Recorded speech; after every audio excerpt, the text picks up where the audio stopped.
It's Wellness Wednesdays. It's Wellness Wednesday. And this Wellness Wednesday, we're going to talk about a topic that's pretty uncomfortable and can be a little confusing because the entire tactic is designed to confuse.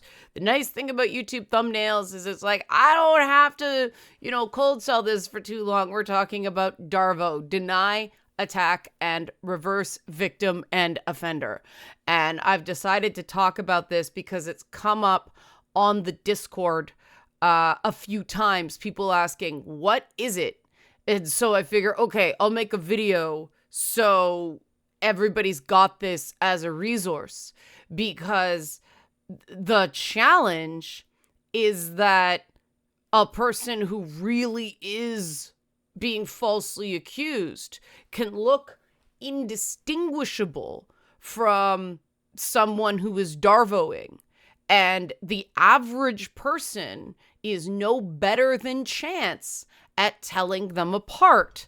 And if this really scares you, it's okay to be scared. Keep watching. Help support this channel. Become a monthly patron, patreon.com/Leanna K. Or buy a one-time Leanna Care session for someone who use but can't afford it, coffee.com/Leanna K. Now, one of the things, sign up for a Leanna Care session if you need it to. It's not just about donation, but please do not use the coffee to pay for the sessions.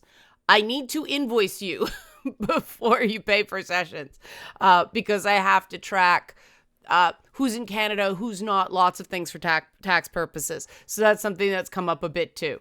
But yes, just fill out the form in the description box below. Don't give me money before we contact to set up an appointment. So one of the things that comes up a lot in Leanna Care sessions is the impacts of people minimizing the person I'm working with. It's no big deal. You're making too big a deal out of it. You're blowing it out of proportion. And that's part of the denial part of DARVO, the D. And I want to be clear, if you Google this stuff, you'll see a lot of stuff in the context of narcissistic abuse. And well, yes, narcissists do apply DARVO pretty liberally. Anybody who is incredibly insecure is capable of DARVOing. And to me, I just defuse the DARVO right at the beginning by taking things like you're overreacting, you're taking this way too seriously, stuff like that. If you take those out of your vocabulary, you don't do the D in DARVOing, right? You don't have to worry about doing it yourself. Because one of the unfortunate things about DARVO is that victims, especially male victims, get accused of DARVOing by abusive partners or coworkers or friends. Everyone is capable of this. So the deny part, that's actually the easiest part, to choose your words carefully so you don't do it. The you're making too big a deal about this is so ingrained in our society, though, that it's hard at first. It's seen as normal, and normal isn't necessarily healthy. So what I do instead is, instead of making a judgment, that is, you're overreacting, I'll go, that was an unexpectedly strong reaction. Why is this so upsetting to you? Right? To give the person a chance to be heard. If you're giving the person a chance to be heard, you are not DARVOing. Makes sense? Makes sense. Because you're not denying something. You're not denying, like, I don't deny my desktop audio just went off there because I forgot to turn it off. Someone who's insecure about making mistakes. What? I didn't hear anything. No, you must be mistaken, right? And this sounds so dumb, but people do it. Insecure people deny basic facts because they're too embarrassed to admit, even to themselves, that they made a mistake. So really working on your own self-compassion will prevent DARVOing. So if you find yourself stuck ongoing with a person who it is impossible to even get an agreement on what happened, or like 80% agreement on what happened. There's a big difference between subjective experiences, which can involve people not remembering a phrase the exact same way. Now, sometimes this is because it wasn't what the person said, it's what it made you think of. And that's why really actively listening when something hits you hard. Go, okay, let me see if I understand what you're saying. Slow it down and make sure you really understand before outwardly reacting. Most important when something hurts. And sometimes that can even get the attack phase to back off. I mean, if somebody is just an abusive personality, they'll go, yeah, you're bad. And they'll take the fact that, so you're saying I deliberately hurt you and I deliberately lied. Yes, I did. How do you know what's in my head? Well, it's obvious. Ask anyone. Any idiot would know you were lying, right? Does that make any sense? If you know you didn't lie and the person is saying any idiot would know, well, that's a sign they're being abusive, right? Using that listening mode to draw them out so that you really know what you're dealing with.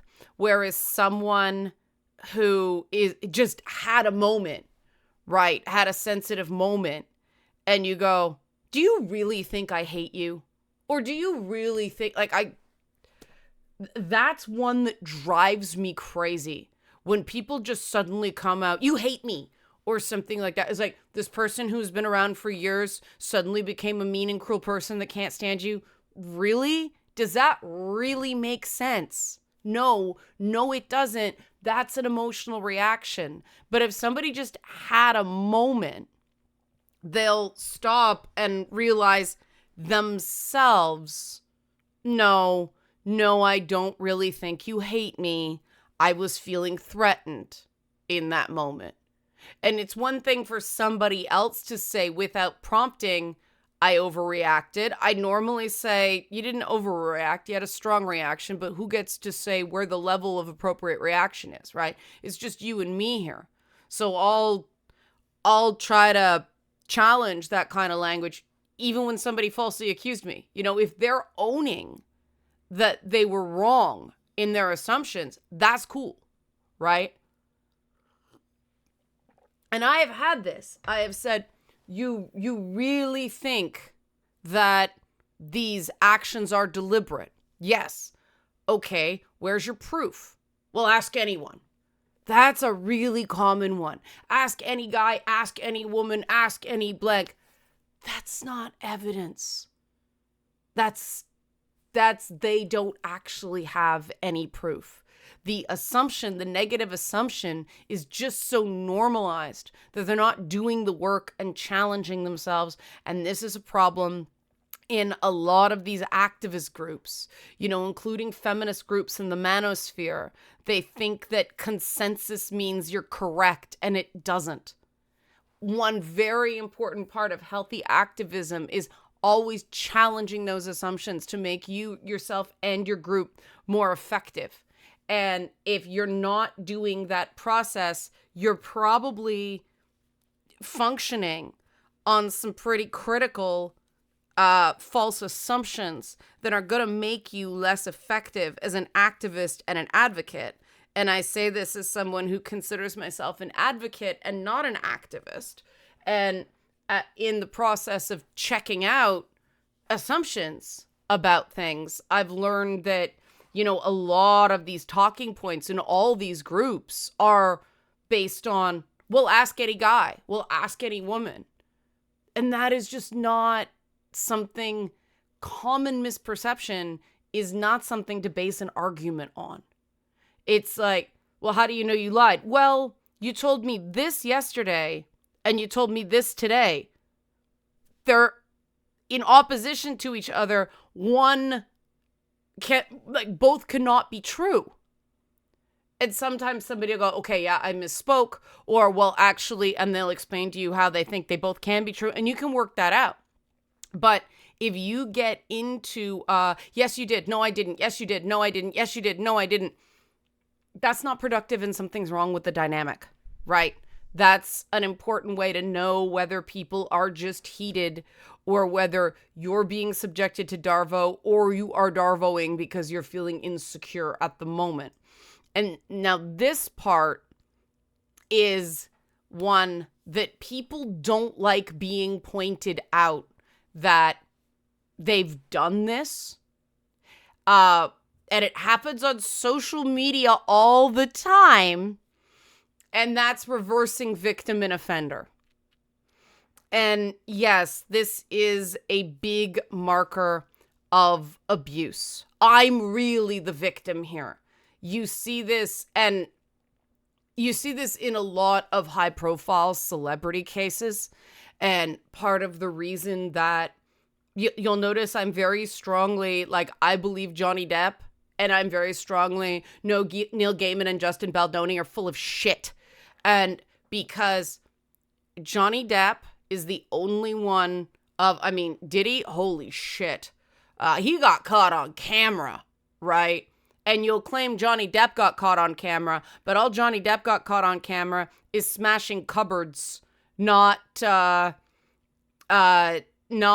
smashing people like Diddy did. When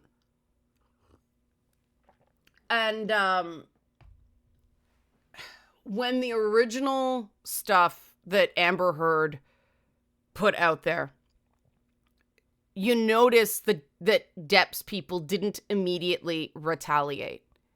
It took years. It took them actually getting divorced because the original claims were made when she filed for divorce. Nothing there. And then they made a joint statement, which was super bullshit and looked like a hostage video, but, oh no, that was the thing with the dogs. But anyway, they were like, we love each other and this, that, and the next thing. Neither has been abusive to the other. And then she wrote the article again. And even though she didn't name him, it was very clear who he was talking about, who she was talking about. And so her story even changed then, but nobody called her on it. And that was when he filed all these, legal claims. The first one of which he lost, because it was suing a tabloid for a story spread by your ex-wife is dumb. I don't know who advised him on that. Going after her directly was the right call, and that's why he lost the case in the UK and won the case in Virginia. But he didn't immediately go to, no, she's crazy, or no, she's the real abuser. No, that came out much later. Whereas Justin Baldoni and Neil Gaiman and, tons of guys and women accused of bad behavior immediately jumped to, she's crazy. That was the first thing Neil Gaiman did. And what's the litmus test of this? Okay, dude, let's assume you're right. You saw what I did with the statement. But that was the second statement. The first response to the original claims are, oh, she's a mentally unstable woman. Okay, dude, so why did you fuck her?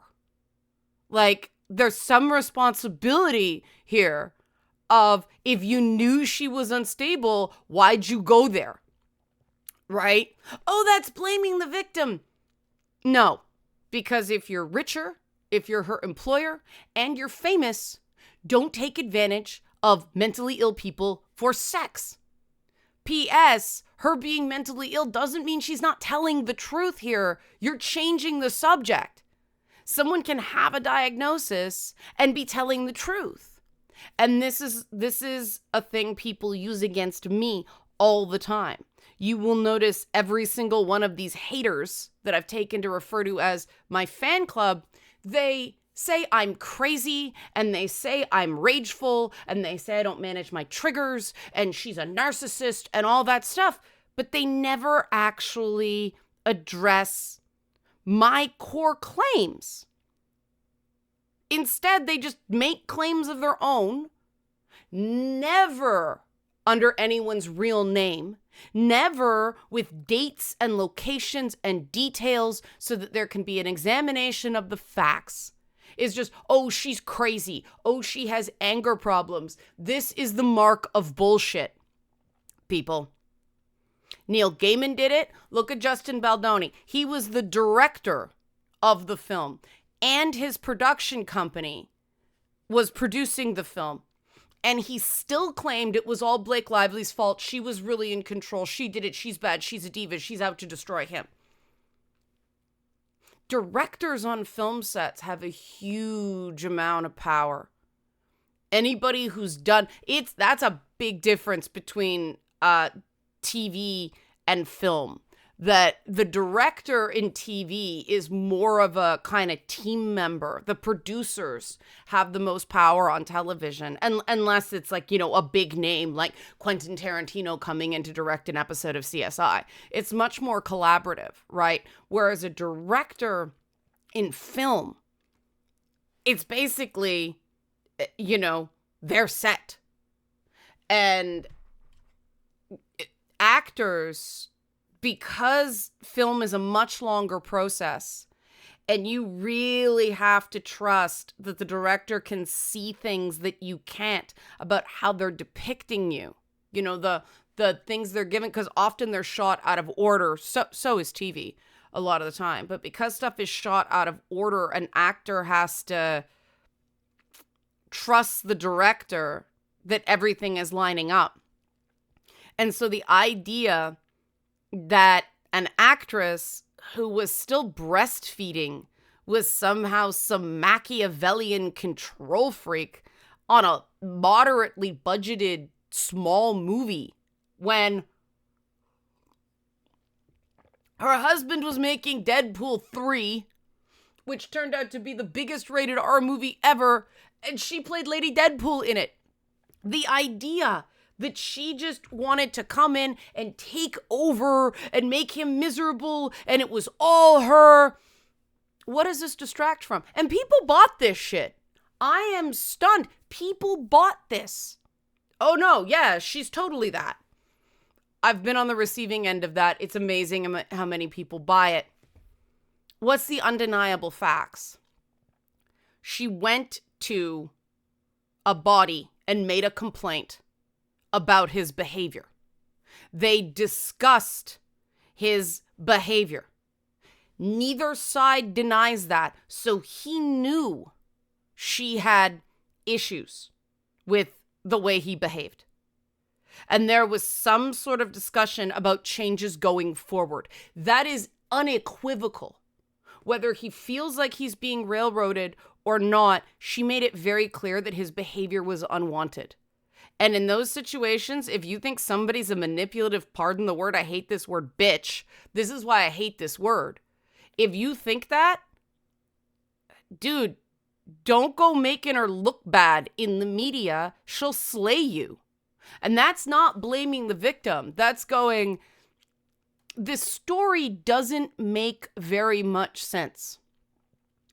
And his team's behavior, leaking footage, and this is the part where I think Johnny Depp was not done well by the people around him. I think that leaking footage to the public before the trial really damaged him.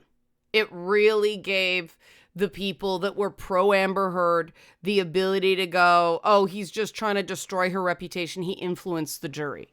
Now, regular people didn't know about most of that until the trial. And the jury, flat out said it just came down to whether we believed him and whether we believed her, and he was just more credible. And a big part of it is, having watched the trial, when he admitted his drug use. He admitted yelling things and slamming doors and all that stuff. He admitted wrongdoing at times. She never did. Everything was her fault. Everything was his fault in her eyes. And Gaiman and Baldoni tried to give lip service to, I am listening and learning, but when it really comes down to, okay, what did you learn? Neil Gaiman didn't say, don't fuck the babysitter.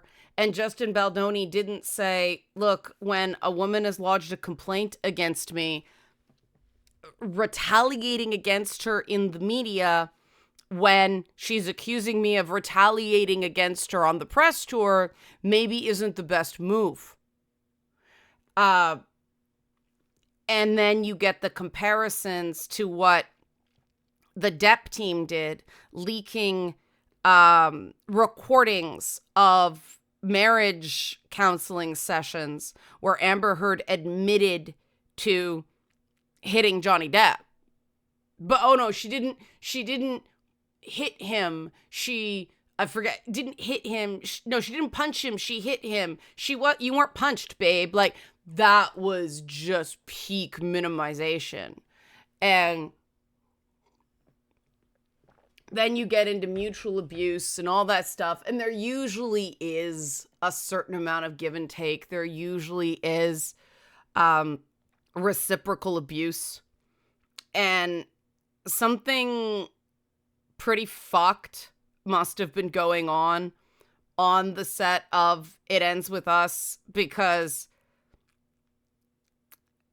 obviously Blake Lively could have walked. Maybe she didn't want to because she didn't want to get labeled as a diva. I don't know why. I think maybe next time her lesson learned is just walk away from the project. Don't promote it. Get as far away from this guy as you can. Similarly, you guys will notice that I don't drop screen caps or recordings or all this stuff. I'll do a summary. I'll do a timeline, because what I've discovered is when you're dealing with somebody who is DARVOing you, no amount of evidence in the world will persuade people of who's telling the truth. It seems to be the person who's putting the most emotion into it, who's screaming the loudest. And, you know, with Blake Lively, part of the issue with her is that she's not doing the teary interview. She's somebody who's always sort of tried to cover up her insecurities with humor. I mean, her and Ryan Reynolds are really similar that way. And I think it's hurting her in the eyes of the public, because as somebody, you know, I have a comedy background, so I process things by making jokes about them, and people think that means I'm not taking it seriously or not taking them seriously. And that's not true, but it's used to paint me as a bitch, and I'm aware of it. I try to watch it. But yeah, the problem with DARVO is it works. And the best way to combat it is document everything, but don't expect it to matter to other people. You document everything for your own peace of mind. And then don't look at it all that often. One of the things that really, really affected my mental health dealing with Stalker Chan was having to go over the file of incidents again and again and again, and relive it again and again and again to tell police and to tell another police, because you get the original, you know, officer that shows up to take the statement, and then you have to go in and be interviewed by a detective who you have to go through it again because they're looking for, you know, tells that inconsistencies in the story, which is how Stalker Chan got caught. And she blames me for that. That's how bad the DARVO is. In her case, she filed multiple statements. They were in conflict, but her story that she's trying to make stick is, no, I manipulated the police, and that's how she got arrested.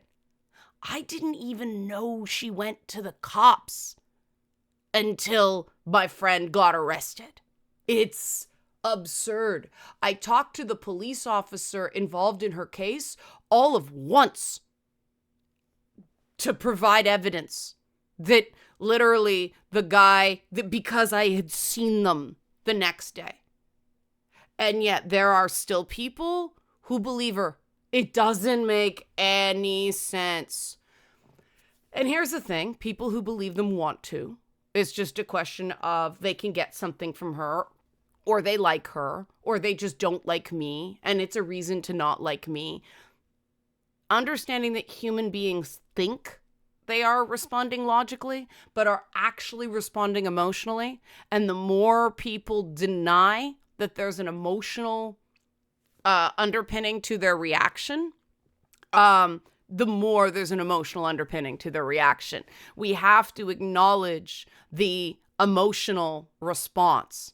And it's funny because up until really recently, I did not like Blake Lively. I did not like her public image. It was only through people who, sort of friends who have had interactions with them and go, no, she's actually really sweet. But yeah, I had a very negative opinion of her. But I absolutely loved the Dresden Dolls, and I still had to look at it and recognize, Amanda Palmer's hands are not clean in the gaming thing. That is just undeniable that there's some complicity there. And so you really have to check your biases, and nobody wanted the Neil Gaiman allegations to be true, right? Nobody wanted the Johnny Depp allegations to be true, but also I realized I don't want his allegations against Amber Heard to be true. The idea that the guy was trapped by a partner who took over his withdrawal medication, and so he was at her mercy. I think that might be and it is interesting that with all their money, she ended up in charge of that, not a nurse. That's a real lever of control. Never mind that she's one of the most physically attractive women in the entire fucking world. And if you think that doesn't matter with men, especially older men whose bodies are starting to slow down, I'm telling you now, there is a lot of power in that. And that doesn't mean that all beautiful women are evil. It just means that this simple calculus of, men have power and women don't, not true in every instance. For instance, Sheryl Sandberg had a lot more power of everybody at Facebook, but not Mark Zuckerberg, right? The dynamic changes. We have to examine it. And because DARVO works, a lot of the time, the only way to get away from it is to get away from the entire social or work circle that is facilitating the DARVO. And this was one of the hardest things I ever had to do because it meant completely starting over. And it really changed me. When people who were there were suddenly turning on me because Stalker Chan was nice to them. This is fucked up. Yeah, somebody's nice to you, so the facts change? Really? Holy shit. And then, but I'm kind of afraid of her, so stand up to her. Well, I can't do that. I'm afraid of her. It was a little too easy. Among other things, she used sex to get what she wanted, and it worked on guys and some women and some non-binary people. Messed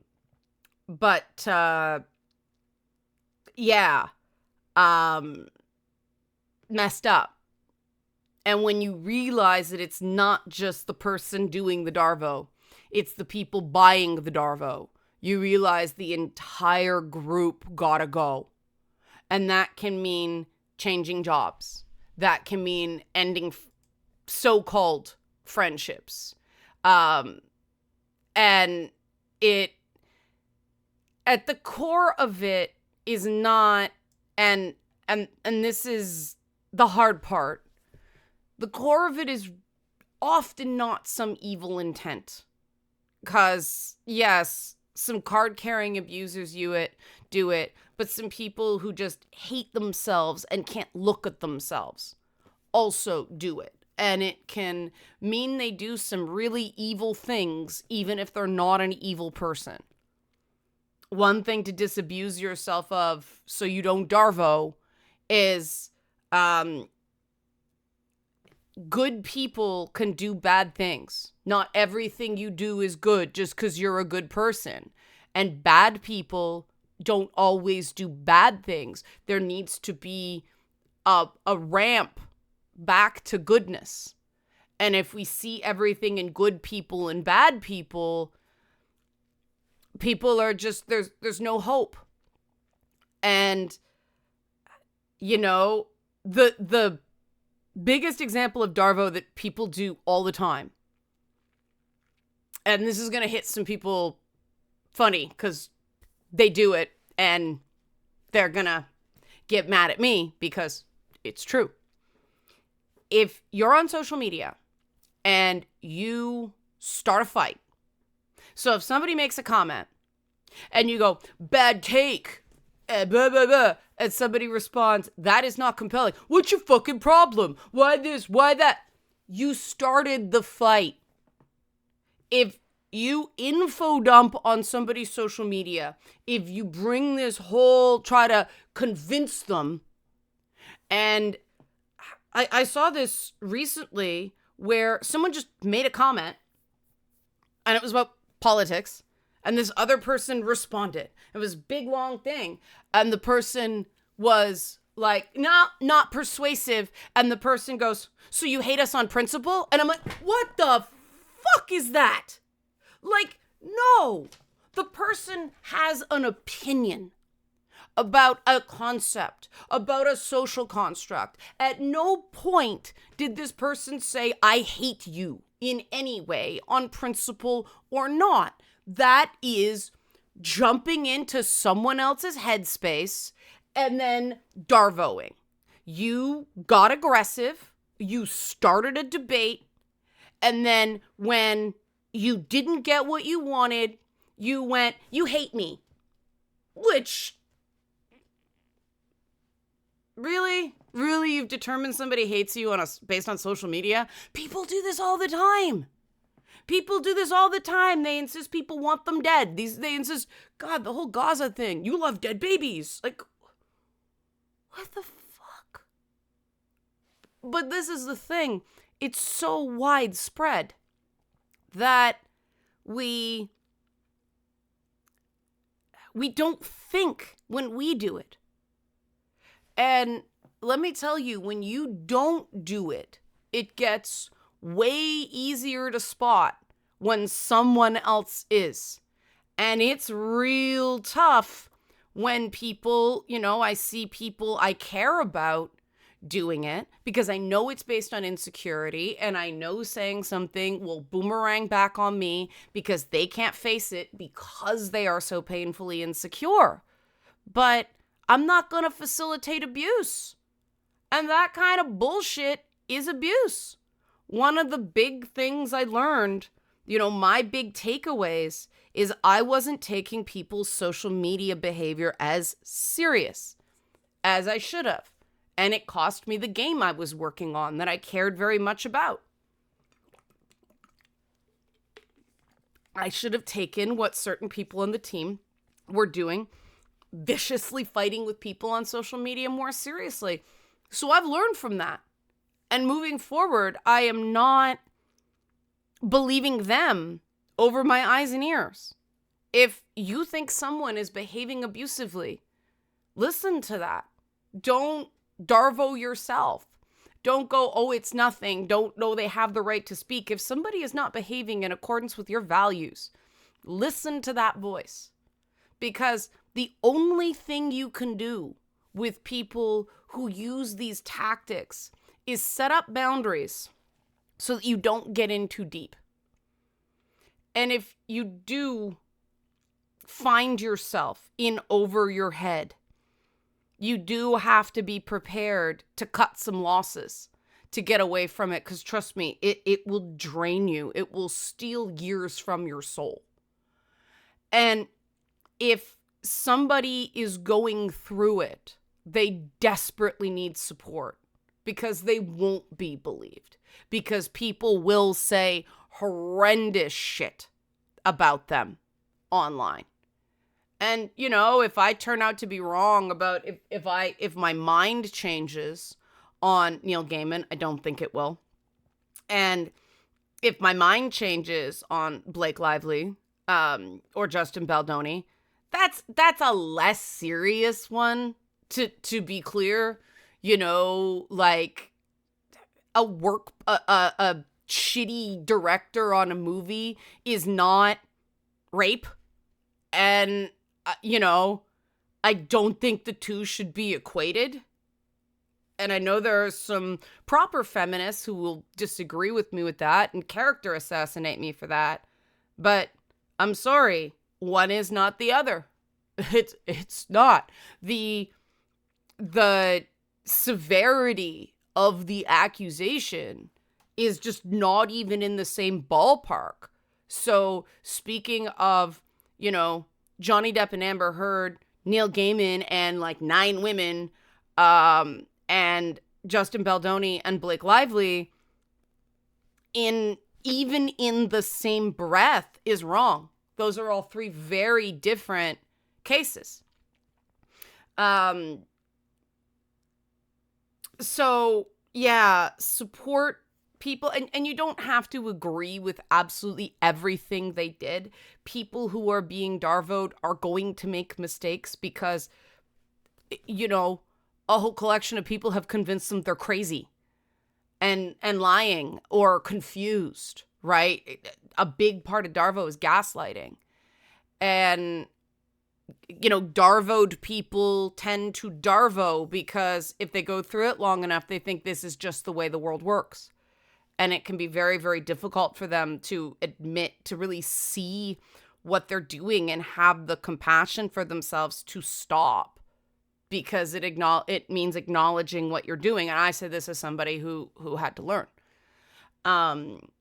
Like that's another thing that just really I find fascinating against my online haters is they're continuing to bring up stuff that didn't happen in 2011.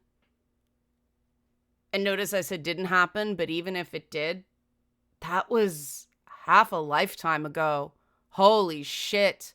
Like, what the fuck? And these are all little things that you can train yourself to notice, but it does involve dropping a lot of your assumptions about human interactions and what it really means to care about people. And it's okay. You can still support someone and go, okay, in this case, I think you're going astray here. People do it to me. I wouldn't say frequently, but enough. And even though it hurts to be corrected at the time, I'm glad they do it. You know, I may not completely agree with them, but I'm glad they're looking out for me, you know, and they trust me enough based on the allegations that people make about me that I'm going to blow up the minute somebody disagrees with me. It was so sweet. Was it last week? I think so. But someone who I've had, you know, lengthy debates with about stuff, he just says, what? He goes, we go back and forth about stuff all the time. I'm usually the one that loses it. And it was just so nice to have somebody just be offended by the claim because he saw it, you know? That matters. Because, hey, guess what? Sometimes you do lose your shit. And you gotta wonder, are these people using the exceptions to create a fake rule for you? Or is this something that you really need to work on? And a person who cares about you will do what my friends did. Hey, I support you and I think you're great. This, I think you're going wrong. When someone suddenly black splits on you and everything about you is horrible, no good, very bad, you're all these things that you never talked about with them before, that's not a you problem. That's a them problem. There is a difference. Help support this channel. Become a monthly patron. Patreon.com/LeannaK. Or buy a one-time Leanna Care session for someone who can use it but can't afford it. Coffee.com/LeannaK. Thanks for watching and be well.